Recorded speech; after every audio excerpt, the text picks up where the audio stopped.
Few of us would have the guts to do what our guest today has done just shortly over 2 years ago, when he walked away from a well-paying position after having just graduated from college 5 years prior to pursue his passion, and that is working to better humanity through his charitable organization, Because I Said I Would. In just 2 short years, Alex's organization has touched millions of lives. So to find out how he did that and what drives him to make such a difference in the world is Alex Sheen, founder of Because I Said I Would. Welcome, Alex. Hi, Jim. Thanks for having me. I'm really looking forward to our talk today. I belong to an organization, $1 Million Roundtable, where 8,000 advisors come from around the world, actually, to hear various speakers, and you were on the main platform, so you had a chance to speak to everybody. I knew you were someone I wanted to get on our program to share your message with more, because you've certainly touched a lot of lives and made a big impact. You started the organization Because I Said I Would. Tell us a little bit about how that started and what that's all about. Sure. Because I Said I Would is a social movement and nonprofit dedicated to the betterment of humanity through promises made and kept. It makes the most sense to just start from the beginning on how it started, and that was really influenced by my father. My dad was someone of his word, a man who, when he made promises to me, his son, he kept those promises. And when he was diagnosed with stage 4 small cell lung cancer, and when he died of this disease on September 4th of 2012, I deeply reflected on his character, on how he treated his commitment, and I gave his eulogy. I titled it Because I Said I Would, and I talked about the importance of a promise. Too often these days we say things like, I'll get to it, or tomorrow, and one day there won't be a tomorrow. And a lot of our lives pass us by, and the promises that we make are sometimes broken. So I decided to give that eulogy, and I, for the first time, handed out a promise card, which really started it all. So tell us what that promise card is. The promise card is essentially a business card-sized piece of paper, and it says, Because I Said I Would, in the corner, and there's nothing else on the front or the back of the card. What you do is you take a commitment and you write it on the promise card. You give it to someone, you tell them, I'm going to fulfill this promise. Tell them that the card is a symbol of your honor and that you'll earn the card back once the promise is fulfilled. You go, you fulfill your promise, you get your card back, and you keep it as a reminder that you care about your integrity and the commitments that you make to others. That promise card was handed out for the first time at my father's funeral, but then I created a Facebook page called Because I Said I Would and offered to send 10 promise cards anywhere in the world at absolutely no cost to the recipient. Let's just say that there are a lot of people on the internet, and in less than a year and a half, we had distributed 1.27 million promise cards to over 105 different countries.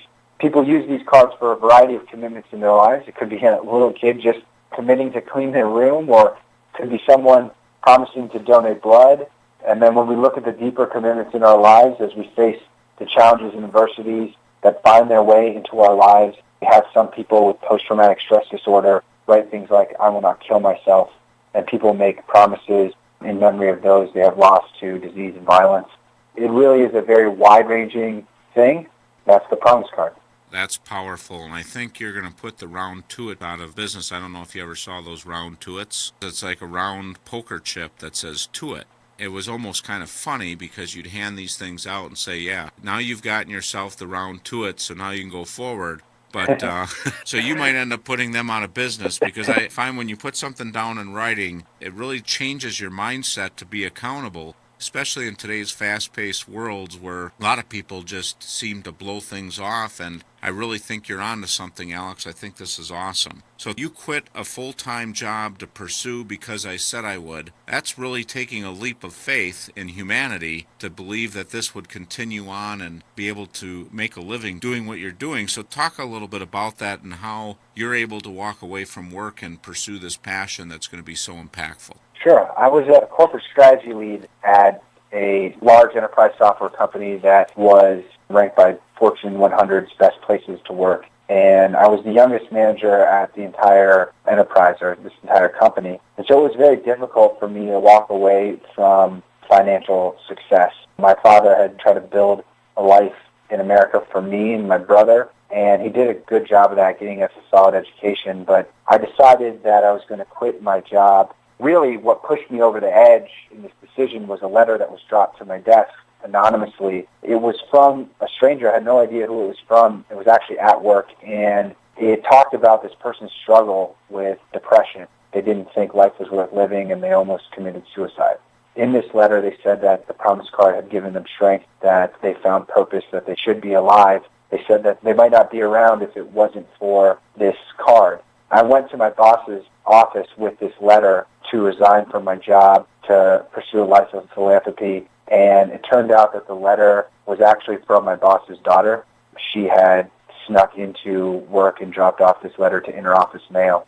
It was one of the craziest moments in my life, but I took it as somewhat of a sign that I should do what I was doing. And it wasn't easy because I had no pay. I spent tens of thousands of dollars on postage and stamps and things to keep the nonprofit running of my own personal money. I did not collect unemployment, and for 7 months it was really, really hard, but I deeply believed in what I was doing, and so I stuck with it through it all, and now I'm the leader of this nonprofit organization. I make less than half of what I used to make, but that's okay because I feel good about the mission. I think that's something that's really lacking in people's lives today, especially with the internet and technology. We've become a lot less social and a lot less connected, and people have a lot of times lost their purpose. And I think what you're doing is really helping people focus on what's truly important, and that's people and relationships. Having integrity certainly builds upon that. Why don't we take a quick break, and we come back. I want you to tell us the story of Matthew Cordle and share with us what happened there. So please stay tuned. Having a conversation with your child is like putting money in the bank. For example, every time you ask your child, "So, how was your day?" you've just added to your conversation trust account. And when you say to your child, "Good job, son," you get double deposits. And the more you ask, the more you put away. And it's good advice to... excuse me. And it's good advice to have... Stop that! And it's good advice to have little chats with your child as often as you can. Thank you. Because someday, when they're teenagers, it may pay off big dividends. Dad, can I ask you something? Give your family everything. Give them your time. Thanks, Dad. I think you're right. Welcome back as we continue to visit with Alex Sheen, founder of the social movement and nonprofit organization Because I Said I Would. He is now going around the country speaking. I think you shared with me that you have close to 100 speaking engagements scheduled in the next several months. Is that right? Yeah, in 2014, that's about the number of speeches that I'll give. And, 100% of my speaking engagement fees are paid to the 501c3 nonprofit. They don't come to me, and it really just helps us with our charitable work. So it's been an honor to be a part of so many events across the country and now spreading across the world. You've got some pretty impactful stories to share. You shared the story with what prompted you to abandon the safety and security of a well-paying job to found this 501c3. But tell us the story of Matthew Cordle. This actually started on August 9th of 2013, a little over a year ago. It really started as a Facebook message from a stranger to our Facebook page. This gentleman named Matthew Cordle had messaged our page but called me up specifically and talked about the night of June 22nd of last year, a night where he got drunk, he got into a car, and he had killed a man while driving. He talked about that crash, but I think more importantly he talked about the guilt that he felt that was insurmountable, a guilt that made him feel like he had to bring good into the world for two people because that's what he now felt that he owed. So in this message, he asked me to help him better humanity. How can I do this? And so I started messaging back and forth with this young man. We eventually decided that he was going to make a confession video. He wanted to not struggle against the legal system and use the loopholes. He wanted to put a message out to the world against drinking and driving, and he wanted to do that through a YouTube confession video. At first, I was a little bit reluctant internally just because I was afraid that maybe this person was trying to just use Because I Said I Would to get a lighter sentence. But the fact is, legally it didn't make any sense for that to be the case because he had no charges pressed against him. And if you asked any defense attorney, you weren't going to get any leeway for putting out the entire case on YouTube. So when this video of his confession was released, it received over 2 million views in less than 10 days. Matthew Cordell would be arrested. He would, in fact, receive what his attorney said he would receive, which was a higher than average sentence. He actually received 50% higher of a sentence by not leveraging negotiations in his guilty plea. Today he sits in Ohio prison, and this video has gone viral around the world. In it, he writes a promise card that says, "I will take full responsibility for what I've done," and that is exactly what he's done. That is just an incredible story. Why do you think it went viral and had such a huge effect on people? The fact that Matthew Cordell had no charges pressed against him, I think, is a big piece of it. Another piece is if you watch the video, it starts with his face blurred as he's describing this night and his problems with alcoholism. But then in the middle of the video, the distortion of his voice and his face clears up, and he says, "My name is Matthew Cordell. On June 22nd, 2013, I hit and killed Vincent Canzani." I think at that moment you start to realize that this isn't some sort of PSA. It's not like this person's taking off makeup and going home. This is real life. And I think that's part of the reason why it went viral. And the last piece of it is that I think we can all connect with his message in the video, that we make excuses for these destructive decisions, the drink and drive, the text and drive. We make excuses and pretend that it's okay, but those are just excuses, and we know what we're doing is wrong. And he pleads with everyone who's watching to make the promise to never drink and drive. When you talk about because I said I would, people say they're going to do things all the time, and then they don't. They spend more time sometimes figuring out the excuses than just having the integrity to do what you said you're going to do. So I just love your whole concept. It's fantastic that it's making such an impact. You talked about social media, Facebook, YouTube. With your technological background, you have been able to leverage social media to make much more of an impact than you would just trying to sit on a soapbox and try to talk about your message. You've gone viral with this message, and I just think it's awesome. Tell us, how do people get involved with social media to make a difference if that's something they want to do? Sure. The first thing is that we send 10 promise cards to anybody anywhere in the world. So you can go to becauseIsaidIwould.com and you can request those promise cards. The biggest piece, I think, that helped this whole message spread is actually a lack of focus on any one individual. While certainly I'm the founder of Because I Said I Would, and I do interviews like this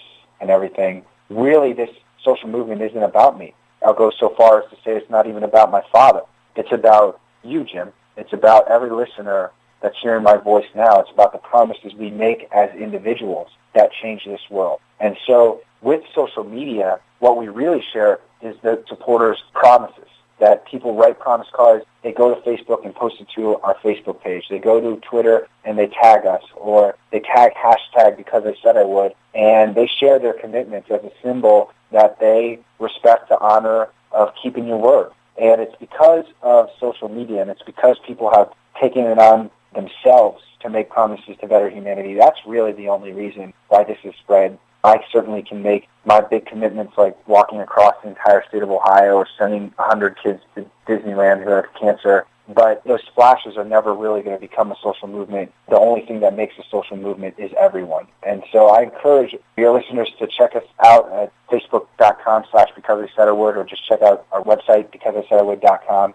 and get some cards. The other thing I would encourage our listeners, if they belong to any groups that would like to have Alex come in and speak, as he mentioned earlier in the program, you've got over 100 events scheduled. And I'll say the organization, MDRT, where I heard Alex speak in front of an international audience, you inspired a lot of people. So if you're looking for something like that in one of your groups, how do they get a hold of you, Alex? Yeah, you can email contact@becauseIsaidIwould.com, or just go to our website, becauseIsaidIwould.com, and find the speaking engagement form there. There's a couple of TED Talks that I have. And again, 100% of my speaking engagement fees are for charity. They go straight to the 501c3, and I just really appreciate the support of your listeners. Well, thanks, Alex. I'm glad to have had you on. As you continue to expand your reach, I'm sure you're going to have other ways of making an impact as you go forward. I'd love to have you back to share. Awesome. Thank you so much.